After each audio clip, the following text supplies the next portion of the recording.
A paz do Senhor, meus queridos irmãos, mais uma vez, mais um subsídio de Escola Bíblica Dominical, e é com imensa satisfação que eu recebo vocês aqui. Porém, antes de entrarmos na nossa lição de fato, é necessário comentar e dizer a vocês que, caso queiram este material que vai ser projetado na sua tela, é só entrar em contato comigo pelo Instagram, o link vai estar aqui na descrição, ou me chama no WhatsApp, que eu vou colocar aí na tela de vocês agora, tá? É só me chamar lá e dizer qual lição que você quer. Ah, Christian, eu quero a lição 10, eu quero a lição 8, sei lá, a lição 9, e eu vou te fornecer com todo carinho, com todo prazer, desde que nós já estejamos com ela disponível, tá bom? Outro sim, se você não é inscrito, inscreva-se, curta, comente, compartilhe, nos ajude a crescer. Esse projeto tem sido abençoado, o nosso canal está crescendo a cada dia mais. Então, faça parte desse projeto, nos ajude. Nosso objetivo é, em breve, ser um dos maiores canais que falam sobre Bíblia, teologia, escola bíblica dominical, comentários teológicos do país, né? Então, eu necessito de você, nós necessitamos de vocês. Faça parte deste projeto. Deixa Deus te usar, meu amigo. Então, vamos lá, vamos junto crescer na graça e no conhecimento do Senhor Jesus Cristo. Vamos para a nossa lição de fato? Hoje nós falaremos sobre a pessoa do Espírito Santo. É uma matéria na teologia sistemática, mais conhecida como pneumatologia. A palavra pneuma vem do grego, que significa sopro, ar, vento, ou também espírito. E logia ou logia tem a ver com o estudo. Então, o estudo da pessoa do Espírito Santo, o estudo do Espírito Santo. Então, é importante que nós venhamos a conhecer quem é esta pessoa. Reparem quantas vezes eu estou dizendo, né, repetindo a palavra pessoa, porque hoje nós, como de costume nesta lição, nós estamos vendo algumas heresias antigas que se manifestam hoje das suas mais diversificadas formas. E algumas delas afirmam ser o Espírito Santo uma força impessoal, dizendo que ele não é uma pessoa, dizendo que ele não tem vontade própria, e, né, chegando ao cúmulo também de afirmar, consequentemente, por meio dessas falácias, que ele não é Deus, que ele não faz parte da Trindade e assim por diante. São heresias, são ensinamentos perigosos, antibíblicos e que nós estamos aqui para combater, com base não nas nossas opiniões, mas com base naquilo que as Sagradas Escrituras nos mostram. Lembrando que nós cristãos, nós protestantes, nós caminhamos conforme aquilo que a Bíblia nos ensina. A gente não depende de um líder, a gente não depende de uma denominação, porque a própria Bíblia nos diz: nenhuma profecia é de particular interpretação. Ou seja, todos nós, iluminados pela pessoa do Espírito Santo, temos a graça de poder interpretar a Bíblia, mas não somente iluminados pelo Espírito Santo, mas também dotados das ferramentas corretas. Quanto mais você estuda, quanto mais você lê, quanto mais você se prepara, mais fluidez haverá na sua interpretação bíblica. Então, meu amado, se você quer melhorar, se você quer entender a Bíblia, é necessário que você estude, é necessário que você se dedique, se esmere no conhecimento bíblico. E aí eu já faço aí a oferta para vocês do nosso curso. Entra aí, vai lá na descrição do vídeo, você vai ver um link, e esse link vai te levar para o nosso curso de Teologia Elementar. Lá eu vou te dar inúmeras matérias, inúmeras bases, inclusive também sobre interpretação bíblica. Lá você vai aprender diversas técnicas, diversas formas de interpretar. O negócio está completo, está muito bom, então eu recomendo. Entra lá e dá uma olhadinha. Indo adiante, o nosso texto áureo da lição de hoje nos diz o seguinte, está lá em 2 Coríntios, capítulo 3, versículo 17. Ora, este Senhor é o Espírito, e onde está o Espírito do Senhor, aí há liberdade. Vamos ressaltar a seguinte parte. Este Senhor é o Espírito. Olha o que o apóstolo está dizendo.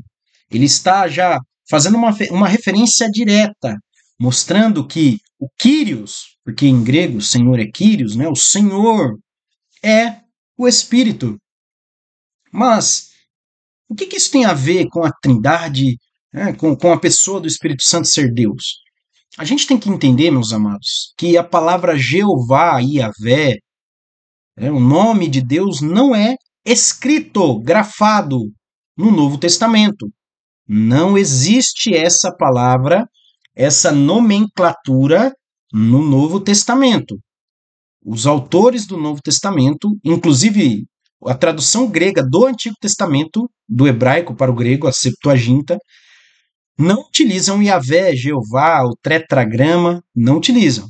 Eles substituem, e ao invés disso, eles utilizam Kyrios, que significa Senhor, com S maiúsculo. Então, o apóstolo está dizendo que o Espírito é o Senhor, ou que o Senhor é o Espírito. Então, já é uma declaração clara, com clareza meridiana, que o Espírito Santo é Deus. Ponto. A gente poderia parar a lição por aí. Só que, infelizmente, devido às distorções, não é necessário, não, né? Não é nem possível. É importante que nós venhamos aí explicar. Então, meu amado professor, quando você for dar a sua aula no domingo para falar sobre esse tema, dê uma atenção especial a estes termos. Kyrios, mostra para a classe que não tem Yahvé, Jeová, o tetragrama no Novo Testamento, que é substituído por Kyrios, por Senhor, e que o apóstolo Paulo está fazendo uma declaração inequívoca de que o Espírito Santo é o próprio Deus, ok? Verdade prática nos diz, é necessário primeiro conhecer a verdadeira identidade do Espírito Santo à luz da Bíblia, para então poder defendê-la. Olha o que ele está dizendo, né? Ele está repetindo o que eu acabei de dizer para vocês. À luz da Bíblia. Nós caminhamos conforme aquilo que a Bíblia nos diz, conforme aquilo que a Bíblia nos mostra. Não é de acordo com a xeologia, com achismos, com eu penso, não, é o que a Bíblia diz. Então, qual a identidade do Espírito Santo? Aquilo que as Escrituras nos demonstram, e o texto que nós acabamos de ler nos mostra que o Espírito Santo é Deus. Nossa leitura bíblica em classe são dois textos diferentes. O primeiro texto está lá em João capítulo 14, dos versículos 16, 17 e 26. Vamos lá. E eu rogarei ao Pai, e ele vos dará outro Consolador, para que fique convosco para sempre. O Espírito da verdade que o mundo não pode receber, porque não o vê, nem o conhece, mas vós o conheceis, porque ele habita convosco e estará em vós. Versículo 26. Mas aquele Consolador, o Espírito Santo, que o Pai enviará em meu nome, vos ensinará todas as coisas e vos fará lembrar de tudo quanto vos tenho dito. Meus queridos e amados irmãos, vocês perceberam que eu enfatizei a palavra outro lá no versículo 16, justamente porque o Espírito Santo e Jesus Cristo e o Pai são pessoas distintas, como nós já vimos em aulas anteriores. Nós já ouvimos e entendemos que nós cremos, a cristandade, desde os primórdios, a Bíblia nos ensina e fala a respeito da Trindade, ou seja, são pessoas distintas, os modalistas, unicistas, todos eles pregam que o Espírito Santo é Jesus, é a mesma pessoa, é forma diferente de se manifestar. Não, são pessoas distintas, porque o Espírito Santo está sendo citado por Jesus. Jesus está falando, olha, eu vou enviar outro, se é outro, não é eu. É uma coisa mais do que lógica isso aí. Mas vamos lá, João 16, do versículo 7 até o 14. Todavia digo-vos a verdade, que vos convém que eu vá, porque se eu não for, o Consolador não virá a vós, mas se eu for, enviá-lo-ei. E quando ele vier, convencerá o mundo do pecado, da justiça e do juízo. Do pecado, porque não creem em mim. Da justiça, porque eu vou para o meu Pai, e não me vereis mais. E do juízo, porque já o príncipe deste mundo está julgado. Ainda tenho muito que vos dizer, mas vós não o podeis suportar agora. Mas, quando vier aquele Espírito da verdade, ele vos guiará em toda a verdade, porque não falará de si mesmo, mas dirá tudo o que tiver ouvido e vos anunciará o que há de vir. Ele me glorificará, porque há de receber o que é meu, e vou-lo-á de anunciar. Meus amados, olha só que texto maravilhoso. O próprio Jesus fazendo menção direta à pessoa do Espírito Santo, e isso nos mostra novamente que o Espírito Santo é outra pessoa, diferente daquela de Jesus. O Espírito Santo é um outro ente da Santíssima Trindade. É Deus, é o Consolador, né? Aquele chamado ao lado, aquele que acompanha o crente na sua caminhada. E nós precisamos entender mais a respeito da pessoa dele. E ele tem um papel primordial na história da salvação. Qual é? Convencimento. Ele convence o homem do pecado, da justiça e do juízo. Querido professor, caso você queira se aprofundar nesse tema do papel do Espírito Santo, caso você veja que há tempo para isto, você pode explicar para a sua turma, se aprofunde nisso que eu vou dizer, que é o Espírito Santo responsável pela conversão das pessoas. Ele capacita as pessoas a dizerem sim para o Evangelho. E repare que eu disse que ele não obriga as pessoas, ele não força as pessoas, ele não escraviza as pessoas, ele convence as pessoas, ele capacita as pessoas, porque a pessoa ela pode receber, ela pode aceitar, mas ela também pode rejeitar o Evangelho. Ok, amados? Vamos lá. Nosso próximo ponto são os objetivos da lição. Eu sempre faço questão de falar sobre os objetivos da lição, justamente porque é um recurso didático para você, professor, e para você obter êxito na sua aula, é necessário que você consiga atingir estes objetivos. Tá? Então grava isso que eu estou dizendo, que é importante para você. Mostrar o Espírito Santo como consolador. Olha lá, o primeiro objetivo.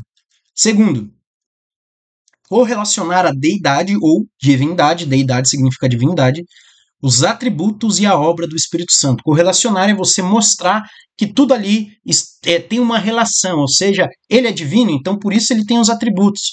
E graças à sua divindade, consequentemente aos seus atributos, ele pode ter uma obra específica, porque ele é Deus, ok?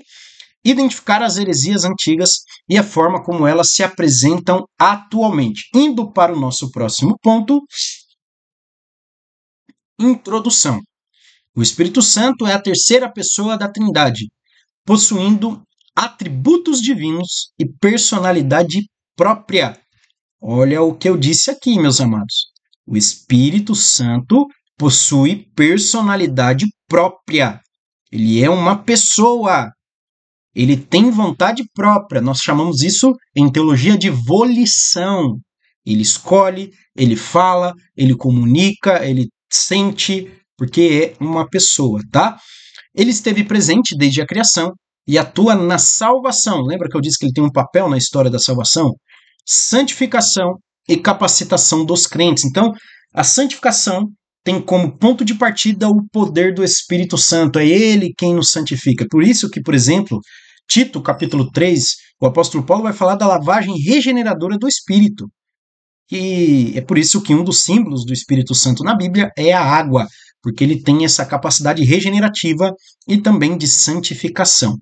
E também a capacitação dos crentes, né? O Espírito vos dará naquele mesmo momento o que vocês devem dizer, né? Ele vos vai capacitar o crente, ele vai dar graça para o crente ministrar a palavra, para operar sinais e prodígios e assim por diante.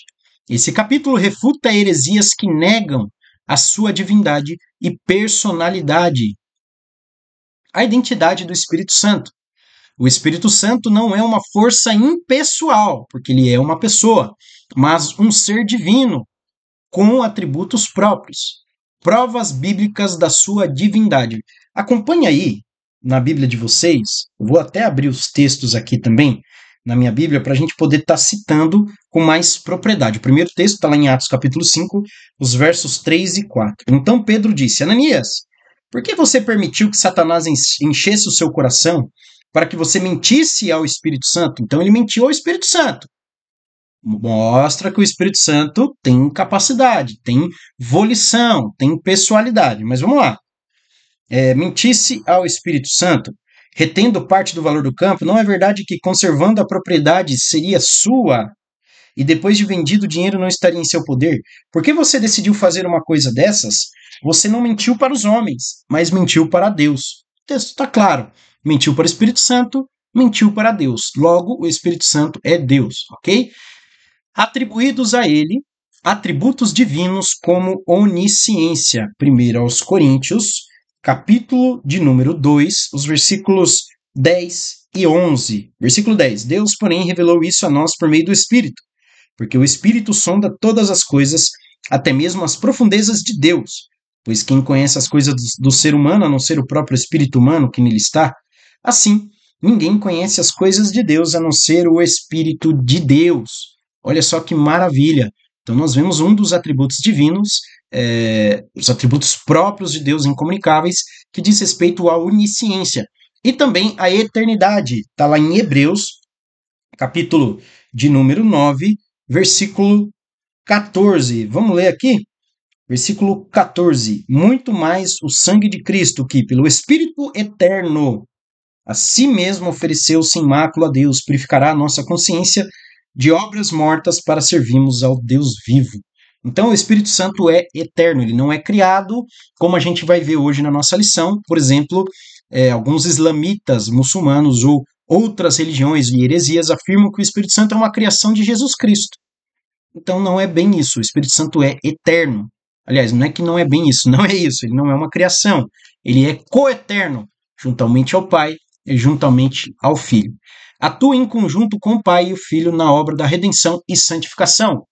O Espírito Santo na Bíblia. No Antigo Testamento, qual é a primeira narrativa que nos mostra o Espírito Santo logo na criação?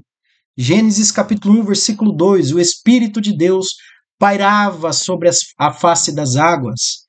Lá, a Bíblia também, né, segundo Pedro, nos mostra que ele inspirava os profetas.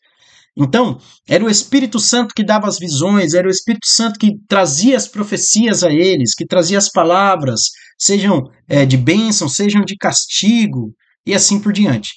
Capacitou líderes e juízes como Sansão e Davi. Nós vemos que Davi, Sansão, até Saul, quando a gente vai ver a narrativa, eles eram cheios do Espírito Santo. Pessoas que profetizavam, pessoas que falavam em nome de Deus, que realizavam atos extraordinários. Sansão, o Espírito do Senhor se apossava dele, assumia o controle e fazia ele cumprir o papel dele, né, que era eliminar filisteu. Sansão tinha esse papel, ele era incumbido disso aí, eliminar filisteu. No Novo Testamento, o Espírito Santo concebeu Jesus no ventre de Maria. A concepção virginal e miraculosa acontece e se dá por meio do poder do Espírito Santo.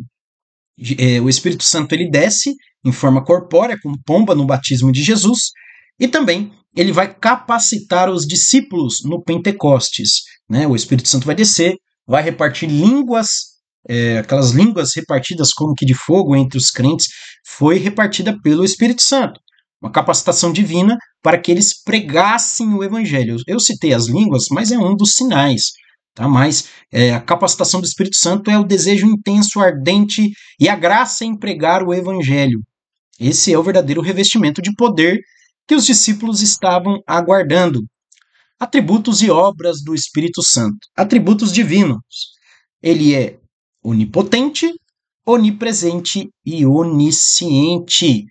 Repare bem que os mesmos atributos que o Pai e o Filho têm e que nós já discutimos em lições anteriores são relacionados aqui também.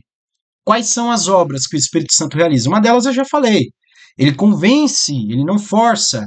Não é irresistível, não. O ser humano ele pode sim negar, ele pode sim resistir, mas o papel do Espírito Santo, uma das obras, é convencer o homem do pecado.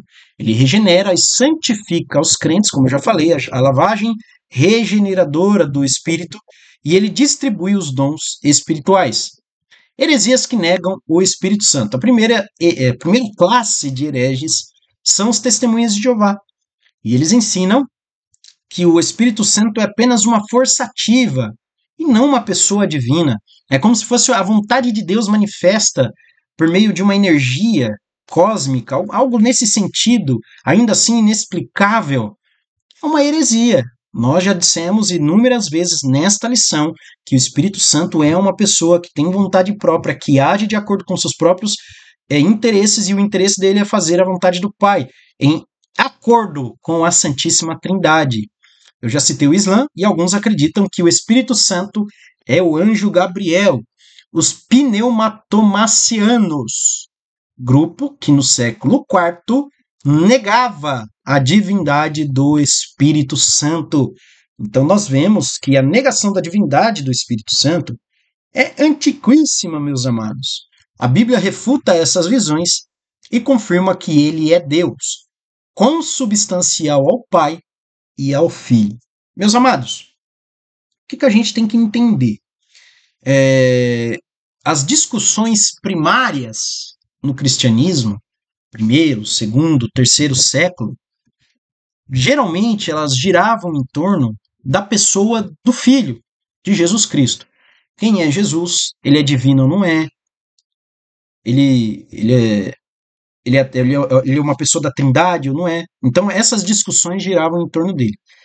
As discussões a respeito do Espírito Santo são discussões um tanto quanto mais tardias, em sua grande maioria. Tá? Então é por isso que os primeiros concílios, as primeiras reuniões, elas não tratam especificamente sobre a pneumatologia. É algo que vai ser tratado um pouco mais tarde, porque o interesse principal no primeiro momento era a pessoa do Filho. Amém? Recapitulação. O Espírito Santo é Deus e tem os mesmos atributos do Pai e do Filho. Ele é uma pessoa e não uma energia pessoal, conforme nós ensinamos hoje. O Espírito Santo atua na história da salvação desde a criação, lembra que eu citei lá? A primeira narrativa que fala a respeito do Espírito Santo, até a glorificação dos crentes. Heresias antigas e modernas tentam negar a sua divindade, mas são refutadas pela Escritura. Então, a própria Escritura refuta essas narrativas e essas heresias. Aplicação prática, que eu sempre digo que é importantíssimo para a aula de vocês. É importante que vocês conectem o texto antigo ao ouvinte contemporâneo, para que nós possamos ver que a palavra fala conosco. Devemos buscar uma relação pessoal com o Espírito Santo, ouvindo sua direção. Ele nos fortalece na caminhada cristã e nos capacita a viver uma vida santa. Olha só as aplicações que você deve fazer à classe lá no domingo, mostrando que nós, crentes, podemos e devemos contar com o Espírito Santo. O Espírito Santo nos dá poder para testemunhar e operar no reino de Deus. Precisamos estar atentos para não entristecê-lo e viver cheios do Espírito. Versículo-chave. Ora, o Senhor é o Espírito, e onde há o Espírito do Senhor, aí há liberdade. Amém, meus amados? Esta foi a aula de hoje, o subsídio de hoje. Que Deus possa abençoá-los grandemente, que a aula de vocês seja maravilhosa. Não deixem de continuar se preparando, de buscar material extracurricular, e qualquer coisa nós estamos à disposição. Não deixe de curtir, de compartilhar, e se você ainda não é inscrito, inscreva-se no nosso canal, para que este projeto possa crescer a cada dia mais. Amém, meus amigos? Que Deus os abençoe.